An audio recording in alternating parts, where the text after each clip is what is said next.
Last year, China bought $13 billion of American farmed soy. But this year, in retaliation for Trump's tariffs, they haven't bought a single bean. I don't think they've bought anything yet. Nothing. And I don't think they plan to as of right now. So it's a pretty big issue. Do you think people are worried? Are you worried if this market just disappears? It's a huge hit to just have that market wiped out. Prices have gone up 40, 50, 60% or more. Equipment's gone up, and then our prices have gone down. So it's just kind of a bad recipe. Trade volume between Nigeria and China has expanded by about 10% in the last year, yielding more than $15 billion in value. Nigeria is amongst China's most important trading partners in Africa. Both countries are forecasting a significant rise in trade volumes in the coming years as various trade deals get concluded. Here's CGTN's Kelechi Emekalam with more. I agree with you that China-Nigerian relations that is over half a century should further strengthen our trade and economic development program. Nigeria has a very great potential as largest population in Africa and is the biggest economy. The year is 2025. The world thought the trade wars were over, but they've only evolved. Once again, new tariffs from Washington hit Chinese goods, reigniting old tensions that never truly disappeared. And in the quiet corridors of Beijing's ministries, a familiar calculation begins all over again. If the United States wants to make trade expensive, China will make it irrelevant. For years, America had been China's main supplier of soybeans, a simple crop with enormous significance. These small golden beans fuel an empire of animal feed, cooking oil, and industry across Asia. Billions of dollars in U.S. soybeans cross the Pacific every year. But tariffs changed everything. Suddenly, American soybeans were costly, unpredictable, political.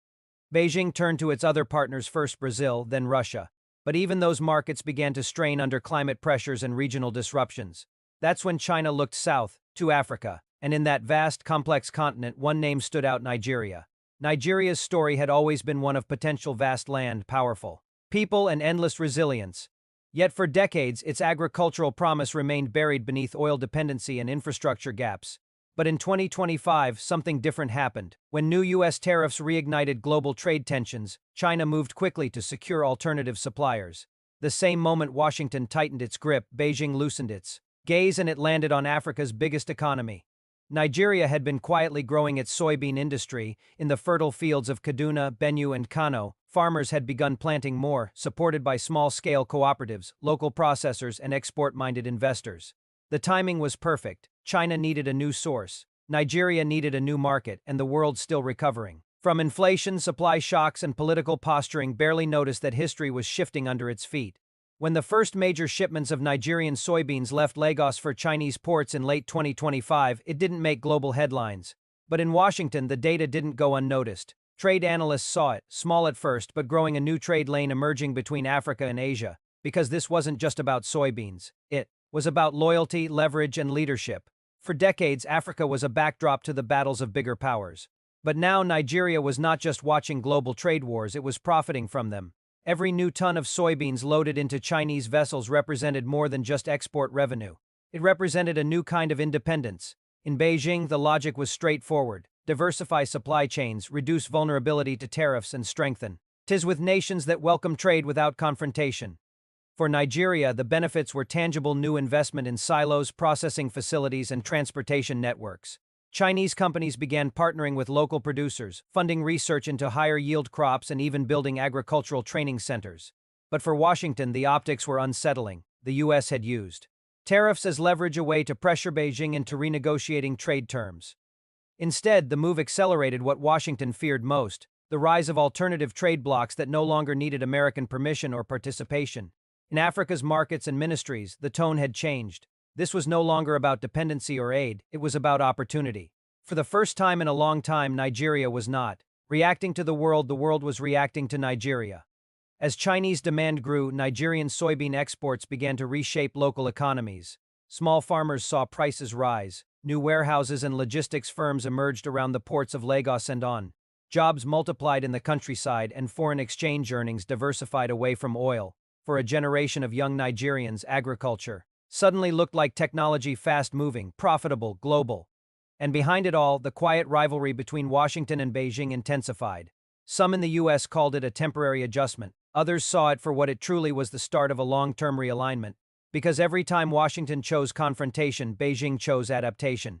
Every time tariffs went up, new partners emerged. And this time, those partners wore African faces. But let's be clear, this isn't charity. China isn't buying soybeans from Nigeria out of goodwill. It's buying security. Food security, trade security, political security. The kind that comes from spreading your risks and expanding your influence, and Nigeria understands that perfectly. In the past, trade partnerships with big powers often came with conditions political, financial, or ideological. But today, Nigeria is negotiating from a position of strength. It knows what it brings to the table: fertile land, regional dominance, and a strategic location at the heart of West Africa. The message is simple: if you want to feed your people, invest in ours. Meanwhile, American farmers, once at the center of this global chain, are watching the tide turn. The same tariffs meant to protect them are now shutting them out. Their fields are full, but their buyers have moved on. It's a strange irony of global economics that in trying to control the system, power often ends up accelerating change. Because while Washington debates tariffs, Africa is building partnerships, and those partnerships are rewriting the future of global trade. In Abuja, policymakers talk about an agricultural renaissance. In Beijing, officials refer to strategic diversification. In Washington, there's quiet frustration, the sense that the world's most powerful nation has pushed too hard and opened doors it never meant to. But in the grand scheme of things, this story isn't about anger. It's about awakening, a global awakening to the fact that Africa, and Nigeria in particular, is not a passive spectator in the 21st century economy. It's a participant, a producer, and increasingly a power. So when those cargo ships leave Nigeria's ports, their hulls filled with soybeans bound for Chinese shores, they carry more than grain. They carry a message that Africa is ready to compete, that the era of dependency is ending, and that global trade can no longer ignore the continent that holds 1/5 of humanity and some of the richest agricultural land on Earth. As 2025 unfolds, the new tariffs may hurt some economies and enrich others. But one truth stands tall: Africa's place in global trade is no longer a future promise, it's a present reality. Nigeria's soybean deal with China is not the end of an old story. It's the beginning of a new one. A story about how the choices of the powerful can open doors for the prepared. And about how, in the quiet corners of Africa, opportunity waits not for permission but for partnership. Because when the world's giants clash, it's not always the loudest who win. Sometimes it's the smartest. By mid-2025, the effects of the new trade landscape were no longer theoretical, they were visible, tangible, and real. In the northern stretches of Nigeria, long-forgotten farmlands were stirring back to life. Tractors rolled across soil that had once been abandoned, and communities that had struggled for decades were beginning to feel the pulse of possibility again. The soybean boom had arrived. From Kaduna to Kano, warehouses filled with grain as cooperatives organized shipments bound for the coast. The quiet hum of progress echoed across villages where agriculture had long been seen as survival, not opportunity. Now it was becoming business. In Abuja, government officials watched the numbers climb. Export data showed steady growth in soybean output and foreign exchange inflows. The trade balance, once weighed down by oil dependency, began to flicker with new color. But the transformation wasn't just economic, it was psychological. For the first time in decades, Nigeria was shaping a global story, not reacting to one. For years, the headlines about Africa had been written elsewhere, from New York, London, or Beijing. Now the script was changing. China's investment in Nigerian agriculture wasn't charity, and it wasn't short-term. It was strategic, patient capital designed to reshape supply lines for decades to come. In trade zones near Lagos, Chinese and Nigerian engineers worked side by side on storage and logistics hubs. New silos rose beside old railways. Rural roads, once impassable during rainy seasons, were being repaved through public-private partnerships. The message from Beijing was clear: this isn't a transaction. It's a transition. But in Washington, analysts saw something different. They read the same numbers, the same trade flows, and saw not transition, but displacement. America's long-standing dominance in agricultural exports was no longer guaranteed. The soybean, once a quiet symbol of American soft power, was now a case study in how influence can shift. Washington's response was cautious, almost reluctant. Officials avoided direct confrontation, but diplomatic murmurs began to circulate. Senior envoys visited African capitals, emphasizing partnerships, mutual growth, and shared democratic values. But beneath the diplomatic language was unease. Because while America was talking, China was building. In China, trade analysts praised the success of the diversification strategy. Nigeria's soybeans were more than affordable. They were symbolic. They represented freedom from tariff pressure, freedom from dependency on unpredictable partners. And in the process, they built bridges where once there were only gaps. In Beijing's corridors of power, Africa was no longer seen as a frontier. It was a foundation.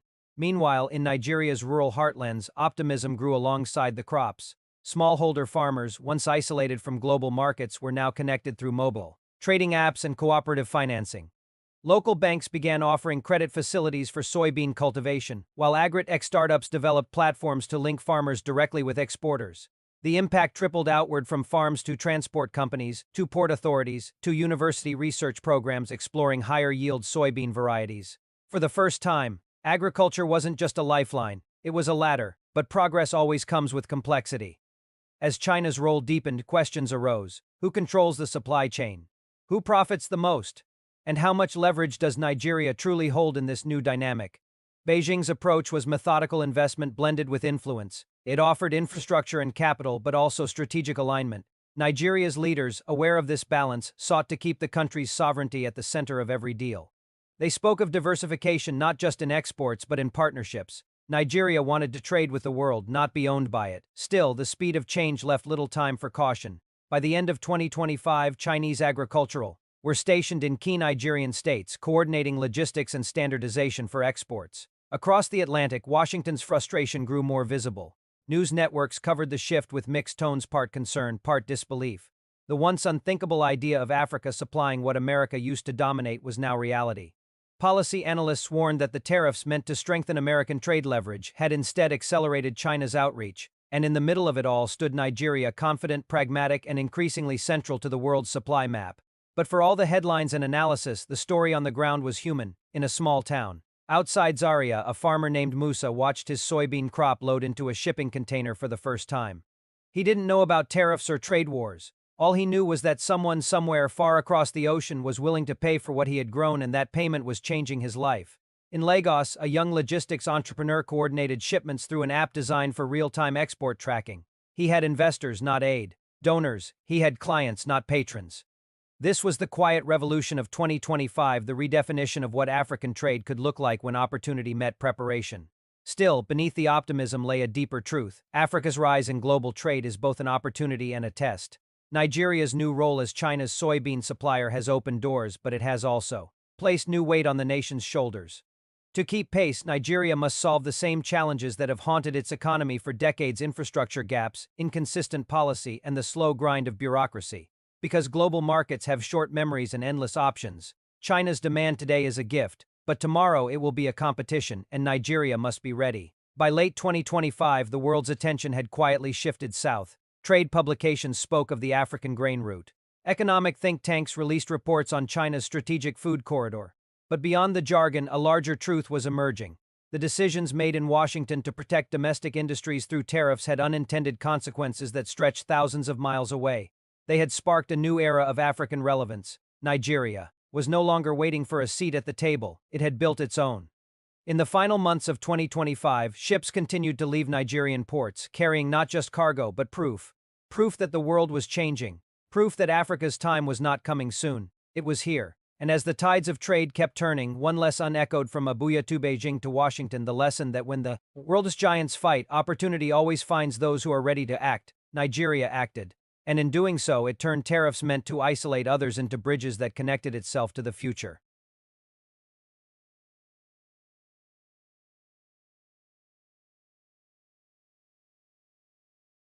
The story of trade has never been just about numbers or ships or deals signed behind closed doors. It's about power: who holds it, who loses it, and who learns to move when the tides begin to shift. For decades, Africa was seen as the waiting continent, waiting for aid, waiting for investment, waiting for validation. But somewhere between the soil of Kaduna and the ports of Lagos, something changed. Africa stopped waiting. What began as a ripple in the global market grew into a wave that could no longer be ignored. A quiet pivot in trade turned into a statement of intent, and in that silence between China's need and America's pride, Nigeria found its moment. Across the farms where the earth once cracked from neglect, green fields now stretch as far as the eye can see. Not from luck, but from readiness. Because opportunity only comes to those who are prepared to recognize it when it knocks, and Nigeria was listening.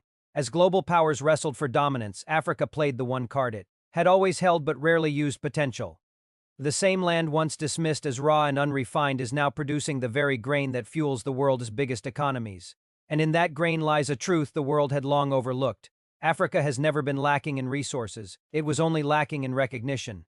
The soybean may seem small, but it carries the weight of something larger, proof that the rules of trade are no longer written by the same hands. Where once the world looked to Washington for the blueprint, it now glances southward toward a continent finding its own rhythm. Not as a substitute, not as a backup, but as a player in its own right. For the first time in generations, the global economy is not simply passing through Africa, it's orbiting around it. But make no mistake, every opportunity brings its own test. China's handshake may bring prosperity, but it also brings responsibility. For Nigeria, the challenge is no longer how to attract attention, but how to sustain independence. Can a partnership built on trade also protect sovereignty? Can growth built on global demand also empower local farmers, not just foreign investors? These are the questions that will define what comes next, because Africa's rise cannot be borrowed, it must be built. And as ships depart from Nigerian shores, carrying tons of soybeans across distant seas, what they really carry is a message that Africa's value is not in what it supplies, but in what it decides. Every shipment, every contract, every handshake tells the same story, that this continent is not the future, it is the present, and the world is finally catching up. In boardrooms from Washington to Beijing, the tone has shifted. What was once dismissal has become curiosity. What was once oversight has become strategy. Everyone is watching Africa now not as an afterthought, but as a force of consequence. And while the world debates who lost what, who gained where, Africa is quietly planting, building and exporting. Doing what it should have been allowed to do all along, define its own place in the world economy. This isn't just about soybeans, it's about sovereignty. It's about how a continent learned to turn pressure into power. For years, Africa was the story other nations told. Now it's the story they have to respond to, and for the first time, the narrative no longer begins elsewhere, it begins here. So as the cameras fade, as the markets shift, and as the ships keep moving through the dark blue waters, one thing becomes clear. When giants fight, the world trembles.